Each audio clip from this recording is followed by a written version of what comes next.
देखिए बच्चों, high school की क्लास में हम पढ़ रहे थे इस समय त्रिभुज की समरूपता प्रश्नावली 6.5, जिसके पिछली क्लास में कै नंबर तक सवाल हुए थे?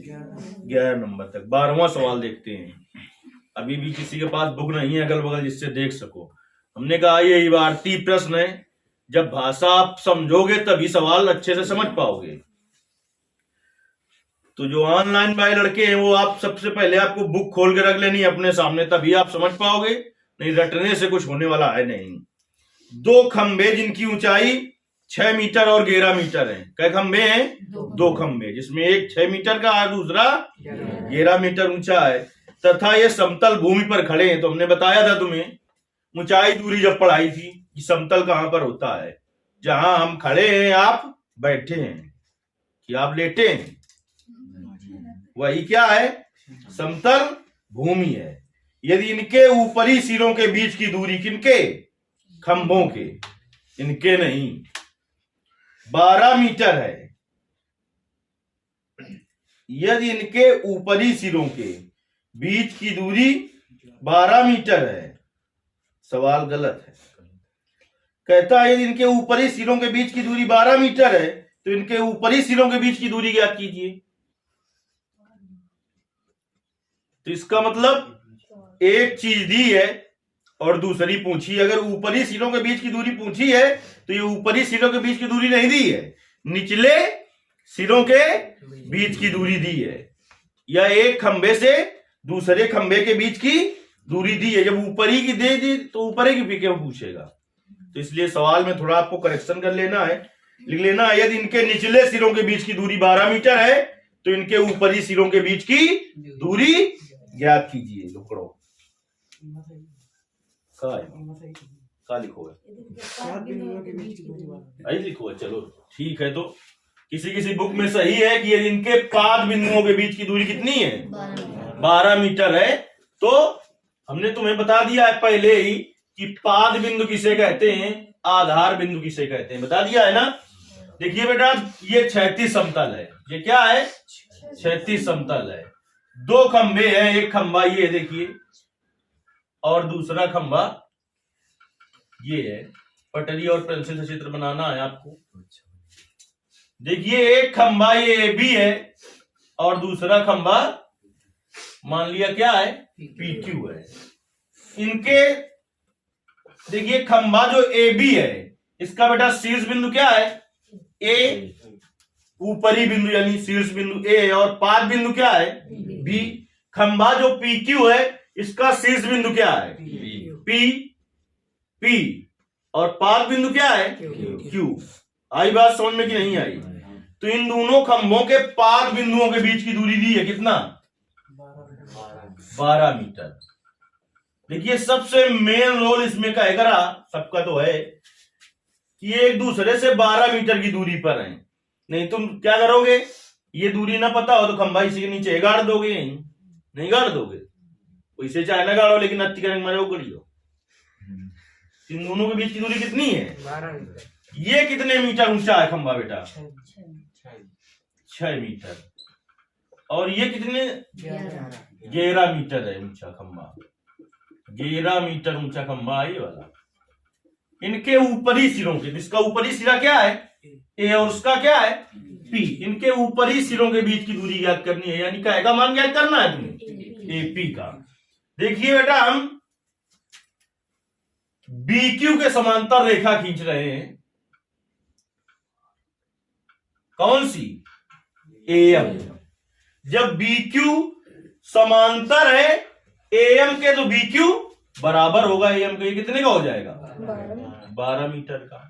इसी तरीके से देखिए बेटा, AP समांतर है MQ के, तो AP बराबर होगा MQ के। तो ये कितना है? 6 मीटर। तो ये कितने का हो जाएगा? 6 मीटर का। पूरी दूरी कितने की थी बेटा? 11 मीटर की। इतनी 6 मीटर की, तो ऊपर वाली कितने की बची? 6 5 कैसे निकाला? कुल लंबाई में इतना घटा दिया, 11 मीटर में 6 मीटर घटा दोगे कितना बचेगा? इतनी बात किसी से समझ में आ गई है? देखिए भाषा लिख लेना है, जो हम बोले दे रहे हैं, बोर्ड में नहीं लिख रहे हैं। माना AB एक खंबा है जो कि 6 मीटर ऊंचा है, इससे 12 मीटर की दूरी पर PQ एक खंबा है जिसकी ऊंचाई कितनी है? 11 मीटर है। अब देखिए AM समांतर है BQ के, तो AM बराबर होगा BQ। तो दोनों AM बराबर BQ, तो BQ को मान रख दो 12, तो AM बराबर कितना आ जाएगा? 12। तथा AB समांतर है MQ के, तो AB बराबर होगा MQ के, तो AB बराबर MQ हो, तो AB की जगह मान रख दो 6, तो MQ बराबर कितना आ जाएगा? 6। लिखिए, अब लिखेंगे बेटा PM बराबर PQ माइनस MQ। ये सब लिखना है आपको, जितना हम बता रहे हैं, समझ गए? PM बराबर क्या लिखोगे? PM बराबर PQ माइनस MQ, तो हो जाएगा 11 माइनस 6 बराबर 5 मीटर। लिखा मान निकल आया PM का। अब देखिए हमें मान चाहिए AP का, तो फोकस करिए केवल इस त्रिभुज में। किस पर? PM A में। ये 90 अंश का कोण है, इसके सामने की भुजा क्या हुई? कर्ण हुई। तो बेटा ये जो त्रिभुज आपका है PM A कैसा त्रिभुज है? क्योंकि PM A कहा क्यों? एक समकोण त्रिभुज है। इसके ऊपर भाषा आपको लिख लेनी है। समकोण त्रिभुज जब है तो अतः, अब शुरू ही कथा, पाइथागोरस प्रमेय से, पाइथागोरस प्रमेय से। पाइथागोरस प्रमेय में क्या होता है? कर्ण का स्क्वायर। तो कर्ण क्या है बेटा इसमें? AP बराबर आधार का स्क्वायर AM स्क्वायर प्लस लंब का स्क्वायर PM स्क्वायर। तो AP स्क्वायर बराबर AM का मान है 12 का स्क्वायर प्लस PM का मान 5 का स्क्वायर। तो 12 का स्क्वायर बेटा 144, 5 का स्क्वायर AP स्क्वायर बराबर कितना आ जाएगा? AP स्क्वायर बराबर 169। तो AP बराबर बेटा प्लस माइनस अंडर रूट 169 होगा, लेकिन AP क्या है? दूरी है, ऋणात्मक नहीं होती, तो इसीलिए केवल प्लस वाला लिया जाएगा। तो AP बराबर 169 का वर्गमूल 13 मीटर। लिखेंगे खंभों के, खंभे तो आई, खंभों के ऊपरी सिरों के बीच की दूरी 13 मीटर है, या 13 मीटर होगी। आ गई बात समझ में? नहीं आ गई? चलिए अब अगले सवाल की ओर चलते हैं।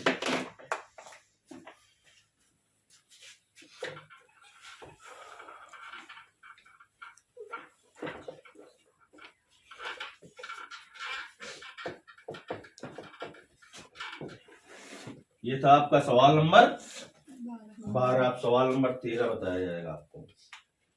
देखिए 13 नंबर में कह रहा है कि एक त्रिभुज ABC जिसका कोण C समकोण है की भुजाओं CA और CB पर क्रमशः बिंदु D और E स्थित हैं, तो सिद्ध कीजिए AE square plus BD square बराबर AB square plus D square. कौन कर सकता है इस सवाल को?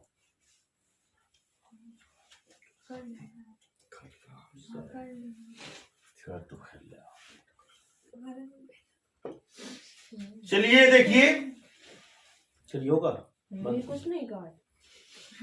एक त्रिभुज ABC जिसका कोण C समकोण है। वास्तव में देखें तो ये सवाल कठिन नहीं है, लेकिन सबसे बड़ा खेल इसमें चित्र का है। चित्र बन गया तो काम हो गया। एक त्रिभुज ABC है जिसका कोण C समकोण है। कोण तो कोण C को समकोण बना दें। पहले हम एक त्रिभुज बना दें जिसका कोण C समकोण बना देते हैं।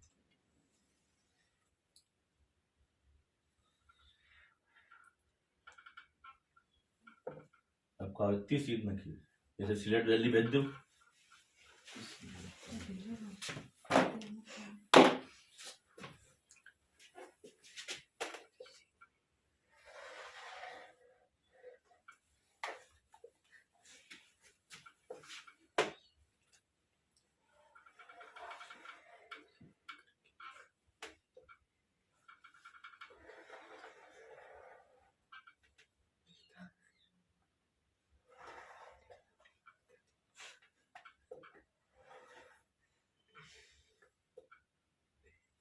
देखिए तो एक त्रिभुज है जिसका कोण सी कैसा है, समकोण है। ये क्या अंश का कोण है, 90 अंश का कोण। इसके बाद समझिए, अब ए आप चाहे इधर लिख दें चाहे इधर लिख दें, उसमें कुछ भी दिक्कत नहीं है। तो ए हमने कहां पर लिख दिया, यहां पर लिख दिया। तो ए अगर इधर लिख दिया तो बी इधर हो जाएगा। और अगर क्या करते हैं हम, ए इधर लिख देते तो बी इधर हो जाता, उससे कुछ दिक्कत नहीं थी। अब आते हैं सवाल में। एक त्रिभुज ए बी सी जिसका कोण सी समकोण है, की भुजा सीए और सीबी पर बिंदु डी और ई है। सीए पर बिंदु क्या है, डी है, और सीबी पर बिंदु ई स्थित है। ये है सीबी, इस पर बिंदु कौन सा है, ई है। तो देखिए हेडिंग डालेंगे, दिया है, दिया है, क्या दिया है कि ए बी सी एक समकोण त्रिभुज है। ए बी सी एक समकोण त्रिभुज है, समकोण त्रिभुज है जिसका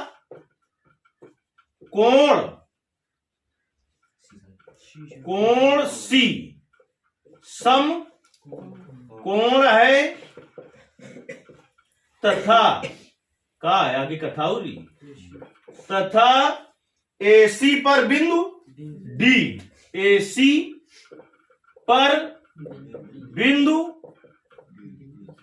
डी तथा किस पर है, सी बी यानी बीसी पर लिख सकते हैं। बिंदु ई स्थित है। ये क्या है, दिया है। सिद्ध क्या करना है, सिद्ध करना है, क्या सिद्ध करना है कि a e square plus b D square बराबर a b square plus d e square. चित्र बन गया है क्या, है नहीं बना। अब देखिए सिद्ध करने वाला बताएगा कि किसको कहां से हम मिलाएं। ए ई स्क्वायर यानी ए से ई को मिला दें। फिर क्या है, B D square, B D square यानी बी को डी से मिला दें। और क्या है, ए बी स्क्वायर, ए से बी मिले, मिलाना देने मुंह तोड़, डी ई स्क्वायर यानी डी से ई को मिला दें। तो इस प्रकार से आप देखेंगे भैया कि कई समकोण त्रिभुज बने हैं इसमें। शाम तक गिन लोगे, दो नहीं मुंह तोड़ डालेंगे गधो। एक तो ये बड़ा वाला था समकोण, दूसरा ये वाला भी समकोण है, ये वाला मतलब बी सी डी, तीसरा ई सी ए भी समकोण है ना जी। और चौथा ई सी डी समकोण है। और कहां समकोण है, ये समकोण है, 5 बने हैं। तो हम कह रहे हैं कितने समकोण त्रिभुज हैं, 4। हमने कहा जितने समकोण त्रिभुज हो बिना सोचे उतने बार लगा दो पाइथागोरस, काम अपना हो जाएगा, सिद्ध हो जाएगा। सिद्ध करना है काम, तय करते हो, काम सिद्ध हुई जाए बस। सबसे पहले बड़े वाले त्रिभुज में आ जाए बेटा, किसमें, त्रिभुज ए बी सी में, चाहे कह दे ए सी बी में कोण सी बराबर 90 अंश। इसका मतलब कि कोण त्रिभुज ये कैसा है, समकोण त्रिभुज। तो इस पर लगा दो पाइथागोरस, पाइथागोरस प्रमेय से। कौनी प्रमेय से, हाँ भैया। तो बताओ कोण सी समकोण होने के सामने भुजा कहां पे, कर्ण। तो क्या हो जी, ए बी स्क्वायर बराबर, क्या हो जाएगा, ए बी स्क्वायर बराबर ए सी स्क्वायर, ठीक, और प्लस बी सी स्क्वायर। इसको डाल दिया समीकरण नंबर 1। दूसरा समकोण त्रिभुज आपको कौन सा दिखाई पड़ रहा है, बी सी डी त्रिभुज बी सी डी में, ये उम्र लिख दो सीधे, कोण सी बराबर 90 अंश। देखो मतलब ये कैसे त्रिभुज होगा, तो लिख दे पाइथागोरस प्रमेय से नहीं, प्रमेय से, प्रमेय से नहीं, क्या हो जाएगा पाइथागोरस प्रमेय से, बताओ। कोण सी 90 अंश का है, तो देखो बीसीडी में क्या हुआ काम है, तो बीडी स्क्वायर बराबर CD square plus B C square, समीकरण नंबर 2। अभी तक हालचाल ठीक है? अच्छा ठीक है, हो चाहिए। अब आते हैं अगले त्रिभुज में। कौन कौन से हो गया बेटा? बड़ा वाला त्रिभुज हो गया, ये वाला हो गया, अब कौन सा बचा? ईसी ए में, ईसी ए में। तो अब तीसरी बार में ले रहे हैं हम त्रिभुज, इसमें ई सी ए में, इसमें भी कोण सी कितने का है? 90 अंश का है। तो कौन सी प्रमेय लग जाएगी इसमें भी? पाइथागोरस प्रमेय से। सब कुछ हम करे दे रहे हैं, देखिए। तो कोण सी ईसीए में है, तो क्या होगा इसका? ए स्क्वायर या ई स्क्वायर, लेकिन इसमें देख लो क्या लिखा है, तो ए स्क्वायर बराबर क्या हो जाएगा? ए c square plus c e square. चलिए सी ई स्क्वायर, समीकरण नंबर 3। अब एक समकोण त्रिभुज कौन सा रह गया है? ई सी डी। तो देखिए त्रिभुज ई सी डी में कोण सी बराबर 90 अंश। ई सी डी में देखो इसके सामने भुजा क्या हुई? डीई या ईडी, लेकिन लिखेंगे क्या हम? तो डीई का स्क्वायर, यहां पर भी लिख दोगे पाइथागोरस प्रमेय से। डीई स्क्वायर बराबर क्या हो जाएगा? सी स्क्वायर प्लस, अभी तक ईसी लिखा था कि सी ई स्क्वायर, समीकरण नंबर 4। सब कुछ हमने कर दिया, अब बता दो भाई इसे किया जाएगा। कारवाजी तो शाम तक टाइम बर्बाद कर दोगे पूछो। चलो देखिए, ए स्क्वायर किस में मिल रहा है? किस समीकरण में? 3 में। बीडी किस स्क्वायर किस में मिल रहा है? 2 में। तो यानी समीकरण 2 और 3 को जोड़ेंगे, केवल समीकरण 2 और समीकरण 3 को जोड़ने पर, समीकरण 2 और समीकरण 3 को जोड़ने पर, तो समीकरण 2 और 3 को जोड़ेंगे तो समझ लो पहले। समीकरण 2 ये है भैया, बीडी स्क्वायर प्लस समीकरण 3 क्या है? ए स्क्वायर बराबर c d square plus B C square plus a c square plus c e square. चलिए b D square plus a e square बराबर ए सी स्क्वायर और बी सी square को एक जगह लिख दें।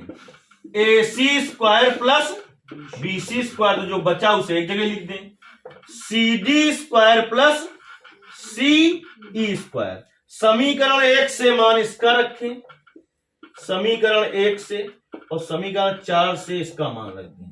समीकरण 4 से, तो यहां पर सीधे सीधे लिख दो, समीकरण 1 और समीकरण 4 से मान रखने पर तो क्या हो जाएगा? B D square plus a e square बराबर a c square plus B C square का मान क्या है? A b square plus c d square plus c e square का मान क्या है? D e square. और बताओ भाई साहब हमें क्या सिद्ध करना था? यही सिद्ध करना था। तो लिखेंगे इति सिद्धम।